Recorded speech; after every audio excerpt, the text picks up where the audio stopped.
Okay, trying to show you the bell sensor, which is a light sensitive device. It looks like this, and it's a normally open circuit. Then when light hits it, it's connected, okay? So there's no bell. I'm going to connect this as if I shifted into reverse.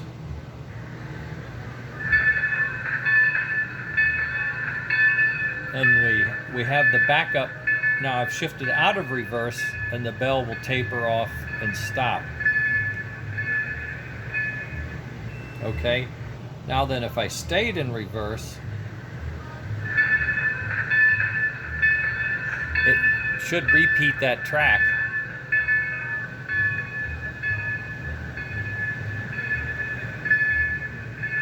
Until we get out of reverse.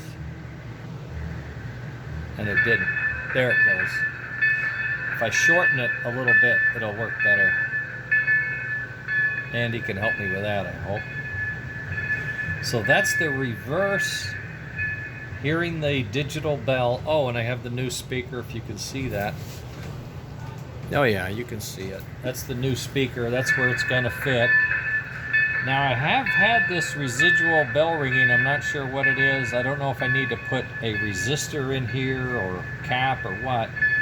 I've tried to make it as dark as I can.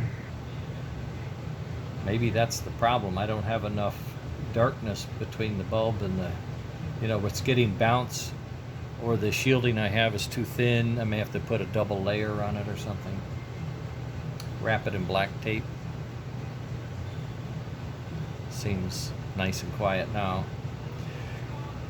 Okay, now the next step will be to house this in a way it's going to come out of the motor controller over here. It's going to be something like this, only what I built before is like way too long. Okay, so I'm going to take these wires, and this is going to be up in there, so I got to shrink all this down and get it to go from there to there. I got to cut it to about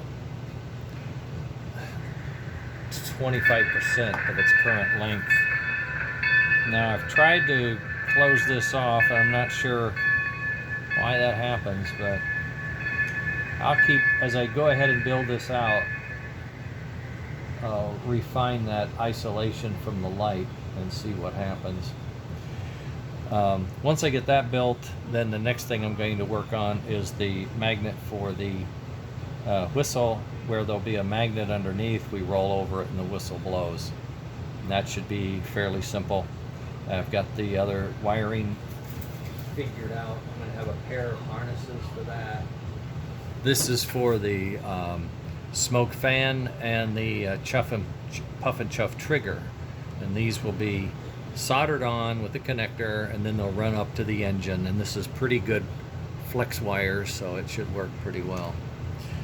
So that's the story. That's where I'm at. I'm just shooting this quickie so you can see how that's going to work. And of course, I'm closing off to this random ringing again, but I'll work that out.